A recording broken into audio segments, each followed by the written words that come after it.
Hello बच्चों, आज के वीडियो में हम लोग पढ़ेंगे डिफ्रेंशिएशन। तो 11th क्लास की फ़िज़िक्स में और 12th क्लास की फ़िज़िक्स में डिफ्रेंशिएशन का जितना भी यूज़ होने वाला है वो सारा हम लोग डिफ्रेंशिएशन में देख लेंगे। डिफ्रेंशिएशन अपना आप में बहुत बड़ा पोर्शन है, लेकिन हमको उसको एज अ मैथ्स के फॉर्म में नहीं करना है। हमें सिर्फ उतना पढ़ना है जितना हमारे फिज़िक्स में यूज़ होगा और जितना हम लोगों को अप्लाई करना है फिज़िक्स के अंदर। ऑलराइट, तो सबसे पहला जो बेसिक फॉर्मूला है डिफ्रेंशिएशन का वो होता है, देखिए पहली चीज़ तो ये कि डिफ्रेंशिएशन का सिंबल क्या होता है। डिफ्रेंशिएशन को लिखने का जो वे होता है वो होता है d/dx, राइट। अब जैसे मान लीजिए कि यहाँ पे कोई भी एक नंबर है अपने पास में x की पावर n, ये मैं आपको बेसिक फॉर्मूला बता रहा हूँ, d/dx of x raise to power n। यानी कि अगर कोई भी एक वेरिएबल है उसकी पावर आपके पास में कुछ है और उसको अगर आपको डिफ्रेंशिएशन करना है या उसका डिफ्रेंशिएट करना है तो आप कैसे करोगे। इसका जो फॉर्मूला बनता है वो बनता है कि जो पावर होगी वो आगे आ जाएगी और जो x है वो एज इट इज़ रहेगा, देन पावर में से आपको 1 माइनस करना है। ये जो आंसर बनेगा ये आपका डिफ्रेंशिएशन का आंसर बनेगा।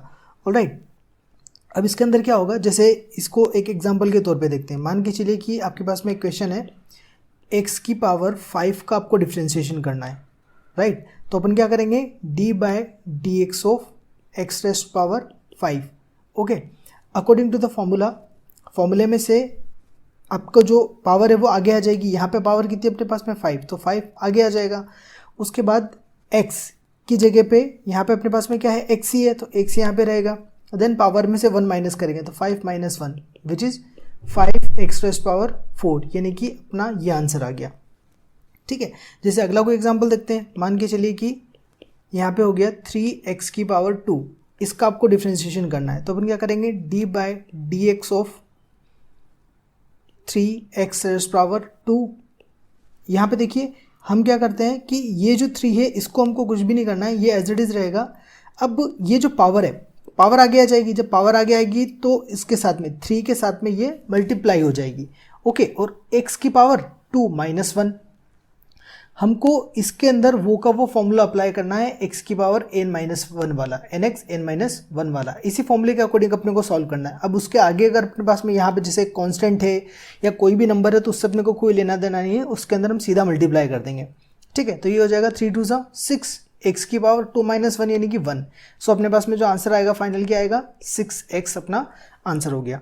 ठीक है, अब जैसे कि थर्ड टाइप देखते हैं। इसमें मान के चलिए कि अगर आपके पास में पावर माइनस में, जैसे कि 6x की पावर -4 है, राइट। इसको आप कैसे डिफ्रेंशिएट करोगे, तो वही d/dx यहाँ पे लिख देंगे 6x की पावर -4। अब उसके बाद में यहाँ पे भी क्या होगा, जो पावर है अपने पास में पावर पूरी की पूरी आगे आ जाएगी, यानी कि हम क्या करेंगे, -4 को आगे ले लिया, फिर इनटू जो नंबर है अपने पास में कांस्टेंट वो एज इट इज रहेगा, और जो पावर है उसमें से क्या करेंगे, 1 माइनस कर लेंगे। जो भी पावर है चाहे वो माइनस में हो चाहे प्लस में हो, उसको एज इट इज रहने दीजिए और -1 अपने को हमेशा करना है। ठीक है, अब 6 का मल्टीप्लाई 4 के अंदर हो जाएगा तो कितना आ जाएगा, -24 x की पावर -24 यहाँ पे x की पावर -4 और -1 दोनों मिला के हो जाएगा -5। ठीक है, और इसको आप आगे सिंप्लीफाई भी करके लिख सकते हो, -24 x की पावर यहाँ पर माइनस में, तो अगर कोई भी टर्म है और उसका पावर आपको माइनस में दिया हुआ है तो आप क्या कर सकते हो, उसको अपॉन में लिख सकते हो। तो यहाँ पे हम क्या कर सकते हैं, x की पावर 5, मतलब जब आप उसको डिनोमिनेटर में ले जाओगे तो उसकी जो पावर है वो चेंज हो जाएगी, मतलब नेगेटिव से पॉजिटिव में आ जाएगी। तो आपका ये आंसर हो जाएगा -24/x रेज़ पावर 5। ठीक है, तो ये अलग अलग टर्म्स के हो गए। और एक चीज़ और ध्यान रखिएगा कि अगर कभी भी आपके पास में कोई भी कांस्टेंट आता है, लेट्स सपोज 5, अगर इसका आपको डिफ्रेंशिएशन करना है तो d/dx ऑफ 5 कोई भी अगर सिंगल कांस्टेंट है, ध्यान रखिएगा सिर्फ कांस्टेंट होना चाहिए, कांस्टेंट के साथ में कोई वेरिएबल ना हो। अगर अकेला कोई भी कांस्टेंट है तो अकेले कांस्टेंट का हमेशा जो डिफ्रेंशिएशन होगा वो 0 आएगा, ये आपको हमेशा ध्यान रखना है। ठीक है, तो ये कुछ बेसिक्स टर्म थे। अब देखिए कोई भी एक क्वेश्चन लेते हैं अपन, मान के चलिए कि अपने पास में एक क्वेश्चन है। अब जैसे ये अपने पास में एक क्वेश्चन है, इसको हमको डिफ्रेंशिएट करना है। ठीक है, तो हम क्या करेंगे, यहाँ पे ये अपना हो गया LHS, ये हो गया RHS, left hand side right hand side. तो हमको यहाँ पे लिखना है d/dx ऑफ y। ओके, और इधर क्या आ जाएगा, d/dx of x raise to power 5 प्लस x की पावर 3 प्लस 10। ओके, सो यहाँ पे अगर अपन करेंगे तो इसको लिख सकते हैं dy बाई डी एक्स, क्योंकि y का डिफ्रेंशिएशन तो होगा नहीं, तो ये dy बाई डी एक्स आ जाएगा। अब यहाँ पे अगर अपन करते हैं तो देखो d बाई डी एक्स पहली बार किसका है, x की पावर 5 का, दूसरी बार किसका है, x की पावर 3 का, तीसरी बार किसका है, 10 का। तो यहाँ पे अपन इसको अलग अलग कर सकते हैं, d by d x of x raised power 5 plus d by d x of x raised power 3 plus d by d x of 10। इसको अब इस टर्म का जब आप डिफ्रेंशिएशन करोगे तो वही अपने जो अपन ने अभी तक करा था, हम क्या करते हैं, पावर आगे आ जाएगी, उसके बाद में x एज इट इज रहेगा, पावर में से 1 को कम कर देंगे, तो यानी कि पावर हो जाएगी आपकी 4 प्लस यहाँ पे भी क्या करेंगे, 3 आगे आ जाएगा, x एज इट इज रहेगा, पावर में से 1 कम हो जाएगा तो बचेगी 2 पावर।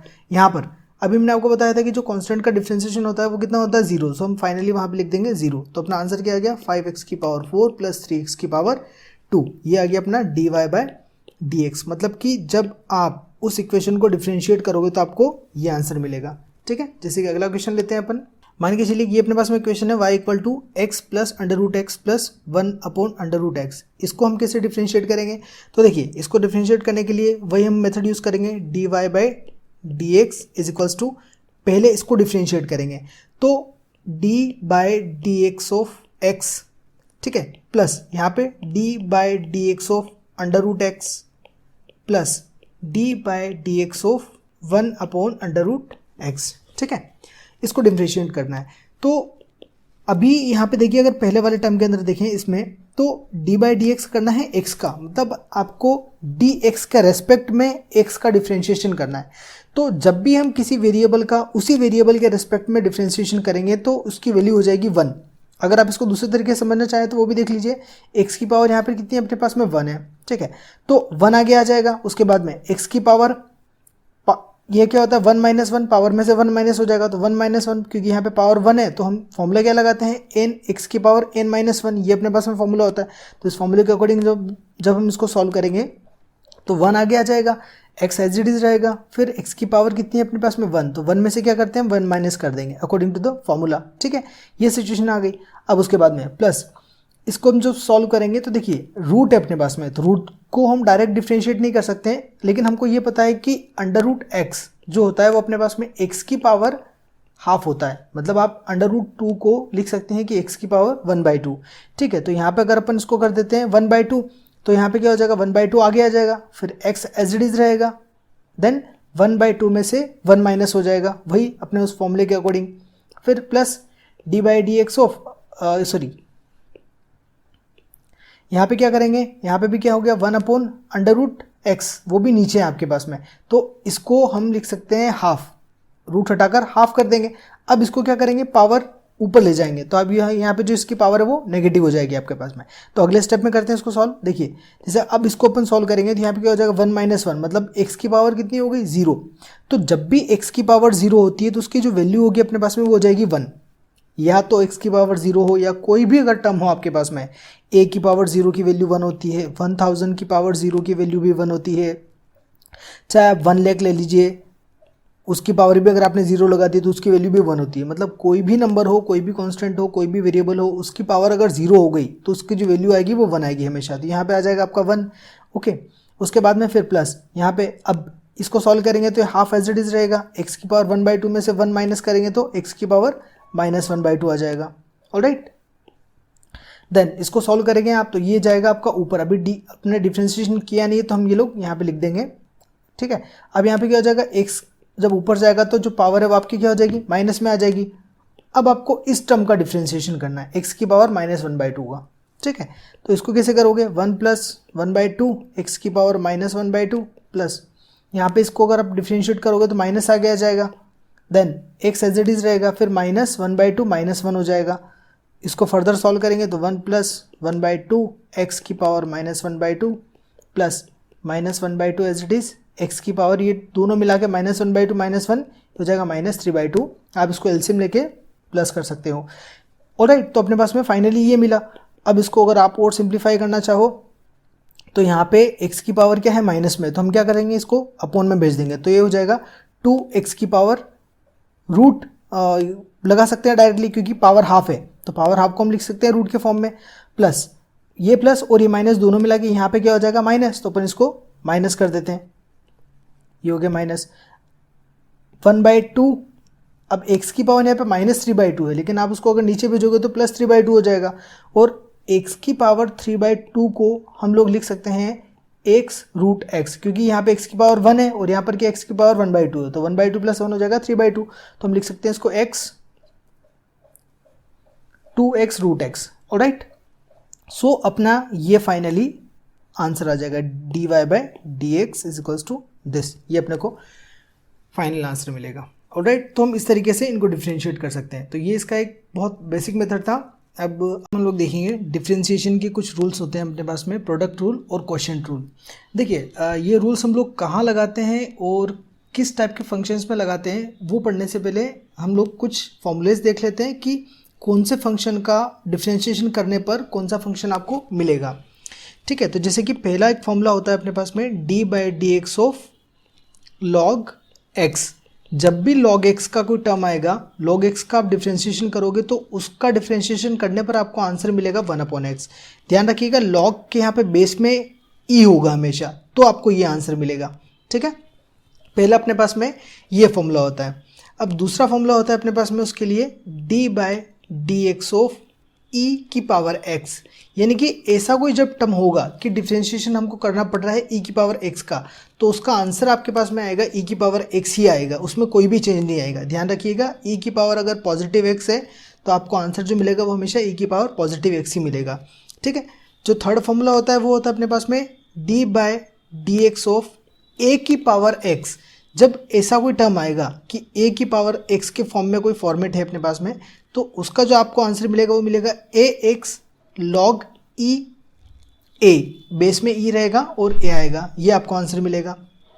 ऑलराइट, अब उसके बाद में आते हैं अपने पास में कुछ ट्रिग्नोमेट्रिकल फंक्शंस, कि अगर ट्रिग्नोमेट्रिकल फंक्शंस का अगर डिफ्रेंशिएशन करना पड़ा तो उसका आंसर क्या मिलेगा। तो जैसे देखिए इसके लिए अपने पास में आता है, नेक्स्ट है d/dx ऑफ साइन x।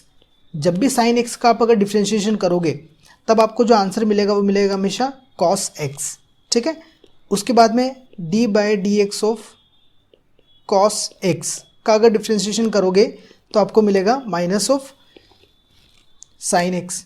एक दूसरे के अपोजिट होते हैं, साइन का आप ध्यान रखिएगा। ऑलराइट, अगला होता है जैसे अपने पास में d/dx of tan x। tan x का अगर आप डिफ्रेंशिएशन करोगे तो आपको मिलेगा sec स्क्वायर x। ऑलराइट, ये आपको याद करने हैं, क्योंकि जब भी ऐसा कोई फंक्शन आएगा तो वहाँ पे हमको डिफ्रेंशिएशन करके लिखना पड़ेगा। तो ये तो अभी सिर्फ एज अ फॉर्मूला हम लोग लर्न कर रहे हैं, इसके आगे के बड़े बड़े टर्म्स आएंगे जिनको भी आपको कभी डिफ्रेंशिएट करना पड़ सकता है फिजिक्स के अंदर। और जो बच्चे मैथ्स पढ़ते हैं उनको तो ये डिफ्रेंशिएशन पढ़ना ही पड़ेगा। ओके, अगला आता है अपने पास में d/dx of cot x। cot x का जब आप डिफ्रेंशिएशन करोगे तो आपको मिलेगा माइनस cosec स्क्वायर x। फिर है d/dx of sec x।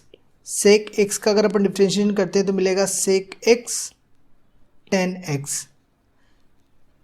x की जगह यहाँ पे कोई भी वेरिएबल हो सकता है, वो डिपेंड करेगा क्वेश्चन के ऊपर। अभी हम लोग सिर्फ स्टैंडर्ड फार्मूलाज देख रहे हैं। अगला है अपने पास में cosec x। cosec x का जब आप डिफ्रेंशिएशन करोगे तो आपको मिलेगा minus cosec x cot x। ठीक है, तो ये 6 अपने पास में ट्रिग्नोमेट्रिकल फंक्शंस होते हैं और इनके जो फॉर्मूलाज हैं वो अपने पास में ये है। जैसे कि साइन x का होता है cos x का होता है minus sine x, tan x का होता है sec square x, cot x का होता है minus cosec square x, sec x का होता है sec x tan x और cosec x का होता है minus cosec x cot x। Alright, तो ये फॉर्मूलाज इनके लिए होते हैं। अगर आपके पास में कोई एक्सपोनेंशियल फंक्शन यानी कि e की पावर के फॉर्म में है तो उसका ex ही रहेगा, और लोगरिथमिक टर्म है आपके पास में कोई log का फॉर्मूला है तो 1/x उसका रहेगा। ठीक है, और अगर ax के फॉर्मेट में आता है तो ये आपके पास में उसका फॉर्मूला रहेगा। ऑलराइट, तो ये कुछ फॉर्मूलेस थे। अब हम पढ़ते हैं प्रोडक्ट रूल और क्वोशिएंट रूल। देखिए, प्रोडक्ट रूल का मतलब क्या होता है कि अगर आपके पास में कोई भी दो फंक्शन है जिनको आपस में आप मल्टीप्लाई करके डिफ्रेंशिएट नहीं कर सकते। मान के चलिए दो फंक्शन का मतलब क्या हुआ, जैसे कि एक फंक्शन हो गया ex इंटू साइन x, आपको इनका डिफ्रेंशिएशन करना है। कोई क्वेश्चन ऐसा आ गया जिसके अंदर अपने पास में ऐसा कोई टर्म है, इसके आपको डिफ्रेंशिएशन करना पड़ रहा है, तो यहाँ पे हम क्या कर सकते हैं डिफ्रेंशिएशन के लिए, ऐसी जब सिचुएशन आ जाएगी तो हम यहाँ पे अप्लाई करते हैं प्रोडक्ट रूल। अब देखिए प्रोडक्ट रूल क्या होता है। ये तब लगाते हैं जब हमारे पास में डी बाई डी एक्स पहला कोई फंक्शन होता है फर्स्ट इनटू सेकंड कोई फंक्शन होता है। इस सिचुएशन में हम लोग प्रोडक्ट रूल लगाते हैं। तो इसके अकॉर्डिंग हम क्या करते हैं, जब भी आपके पास में ऐसा होगा D by d x of first into second, तो आप क्या करोगे, इक्वल टू लिखोगे। पहला फंक्शन आपके पास में एज इट इज रहेगा, मतलब जो भी फर्स्ट टर्म आएगा वो आपके पास में एज इट इज रखो। आप दोनों में से किसी को भी फर्स्ट टर्म मान सकते हो, उससे कोई फर्क नहीं पड़ेगा। पहला टर्म आपके पास में एज इट इज रहेगा, फिर into d by d x of second term, जो सेकेंड टर्म है उसको आपको डिफ्रेंशिएशन कर देना है, फिर लगाना है प्लस सेकेंड टर्म आपको एज इट इज लिखना है, जैसा भी आपके क्वेश्चन में गिवन है एज इट इज आप लिख दोगे, फिर into d by d x of first function, मतलब फर्स्ट टर्म का आप डिफ्रेंशिएशन कर दोगे। पहली बार में आपको क्या करना है, पहला वाला टर्म एज इट इज रखना है, दूसरे वाले का डिफ्रेंशिएशन करना है, फिर प्लस दूसरा एज इट इज रखना है, फर्स्ट वाले का डिफ्रेंशिएशन कर देना है। राइट, ये अपने पास में एक फॉर्मूला होता है, स्टैंडर्ड फॉर्मूला है।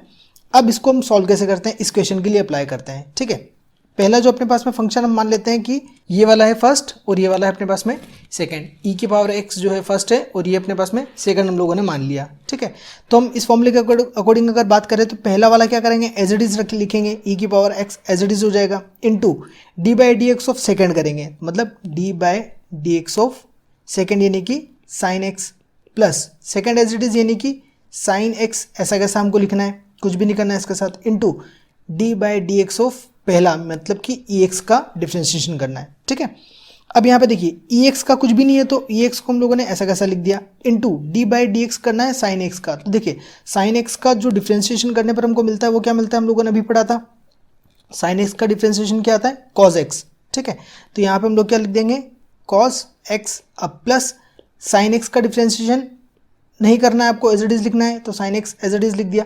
अब आपको डिफ्रेंशिएशन करना है ई एक्स का, तो हम लोगों ने अभी पीछे पढ़ा था ई एक्स का डिफ्रेंशिएशन करने पर आपको ई एक्स ही मिलेगा, तो यहाँ पे ई एक्स ही रहेगा। ठीक है, अब यहाँ पे देखिए ये टर्म और ये टर्म दोनों टर्म्स कॉमन है, तो ई एक्स कॉमन ले लिया हम लोगों ने, अंदर क्या बचेगा आपका cos x plus sine x, तो ये आपके पास में फाइनल आंसर आ गया। ऑलराइट, तो ऐसे जब टर्म्स होंगे तो आप इनको इस तरीके से सॉल्व कर सकते हो। ओके, अब जैसे अगला टर्म होता है अपने पास में क्वोशिएंट रूल। क्वोशिएंट रूल में क्या होता है कि अगर कोई भी टर्म इस फॉर्मेट में दिया हुआ है, d by d x of first upon second, यानी कि न्यूमरेटर और डिनोमिनेटर के फॉर्म में कोई दो ऐसे फंक्शन है जिनको आप कैंसिल आउट नहीं कर सकते। मान के चलिए यही ले लेते हैं, ई की power x upon sine x, ऐसा ही कोई क्वेश्चन है। इसको हम लोग काट तो सकते नहीं, काट के कोई सिंप्लीफाई फॉर्म में लेके नहीं आ सकते, तो हम लोगों को क्या करना पड़ता है, इसको इस तरीके से लिखना पड़ता है, क्वोशिएंट फॉर्मेट के रूप में सॉल्व करना पड़ेगा, जिसको हम लोग बोलते हैं क्वोशिएंट रूल। तो देखिए इसके अंदर क्या होता है, d by d x of first upon second, तो यहाँ पे हम लोग क्या करेंगे, सेकेंड एज इट इज रहेगा, into d by d x of first का डिफ्रेंशिएशन हो जाएगा, फिर minus first as it is रहेगा, d by d x of second का डिफ्रेंशिएशन हो जाएगा, राइट, अपॉन सेकेंड का होल स्क्वायर हो जाएगा। ऑलराइट, तो देखिए यहाँ पे आप इसको क्या करेंगे, सेकेंड वाला जो टर्म है यानी कि आपके पास में जो डिनोमिनेटर है, डिनोमिनेटर का एज इट इज रखना है, फिर इनटू डिफ्रेंशिएशन करना है न्यूमरेटर का, यानी कि फर्स्ट वाला जो टर्म है वो अपने पास में क्या है, न्यूमरेटर, और सेकेंड वाला जो टर्म है वो क्या है, डिनोमिनेटर। तो हम लोगों ने क्या करा कि डिनोमिनेटर को एज इट इज रखा, D by d x of numerator, फिर माइनस न्यूमरेटर को एज इट इज रखा, यानी कि फर्स्ट वाले टर्म को एज इट इज रखा, D by d x of denominator, और अपॉन में डिनोमिनेटर का होल स्क्वायर कर दिया। अब इसको उस वाले फॉर्मूले में अप्लाई करते हैं इस वाले क्वेश्चन के लिए।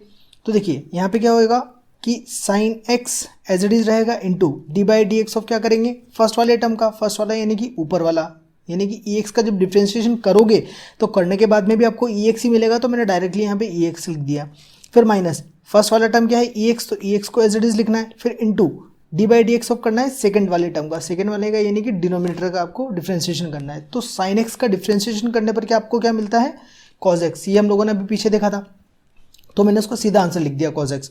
ऑलराइट, अपॉन में अब क्या लिखना है अपने को, सेकेंड टर्म मतलब कि डिनोमिनेटर का होल स्क्वायर। डिनोमिनेटर क्या है अपने पास में साइन एक्स, तो यहाँ पे हम क्या करेंगे साइन एक्स का होल स्क्वायर लिख देंगे, ठीक है।